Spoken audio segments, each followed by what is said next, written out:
1974-76 காலகட்டத்தில் அப்போதைய முதலமைச்சர் கலைஞரின் கற்பனை வளத்தில் உருவான வள்ளுவர் கோட்டத்தின் கட்டுமான சிறப்பை இப்போது பார்க்கலாம். சென்னையின் தவிர்க்க முடியாத அடையாளங்களில் ஒன்றான வள்ளுவர் கோட்டம் அதன் கட்டுமான சிறப்புகளால் என்றென்றும் நினைவு கூறத்தக்கது. அழகிய தோரண வாயிலை கடந்து உள்ளே சென்றால் புல்வெளியும் சலவை கல்லில் புத்தக வடிவில் பொறிக்கப்பட்ட 1330 குறட்பாக்களும் வரவேற்கின்றன.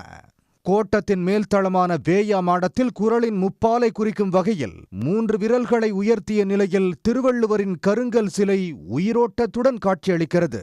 தூண்களே இல்லாமல் கட்டப்பட்ட பிரம்மாண்டமான ஐயன் வள்ளுவர் கலையரங்கம் ஆசியாவின் மிகப்பெரிய அரங்கங்களில் ஒன்று. 20,000 சதுர அடி பரப்பளவில் 1548 இருக்கைகளுடன் முழுவதும் குளிரூட்டப்பட்ட அரங்கம் இதுவாகும். எல்லாவற்றிற்கும் மேலாக திருவாரூர் ஆழித்தேர் வடிவத்தில் செதுக்கப்பட்டுள்ள சிற்பத்தேரானது வள்ளுவர் கோட்டத்தின் மடிமுனியாய் அமைந்துள்ளது. இந்த சிற்பத்தேரின் பீடம் பளிங்கு கல்லால் வடிக்கப்பட்டது. 7 அடி உயரமுள்ள 2 பளிங்கு யானைகள் தேரை இழுப்பது போலவும் ஒரு பக்கத்திற்கு 4 சக்கரம் என 2 பக்கமும் 8 பிரம்மாண்ட சக்கரங்களும் அமைக்கப்பட்டுள்ளன. மேலும் 100 பேர் அமரும் வசதியுடன் திருக்குறள் ஆய்வரங்கம் மற்றும் ஆராய்ச்சி நூலகம் புதுப்பிக்கப்பட்டுள்ளது.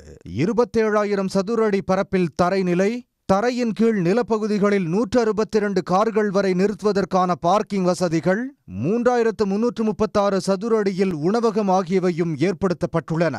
நினைவு பொருள் மற்றும் பரிசு பொருட்களுக்கான விற்பனையகமும் அருகிலேயே அமைக்கப்பட்டுள்ளது. உடனுக்குடன் செய்திகளை தெரிந்து கொள்ள சன் நியூஸ் பெல் ஐகானை கிளிக் பண்ணுங்க.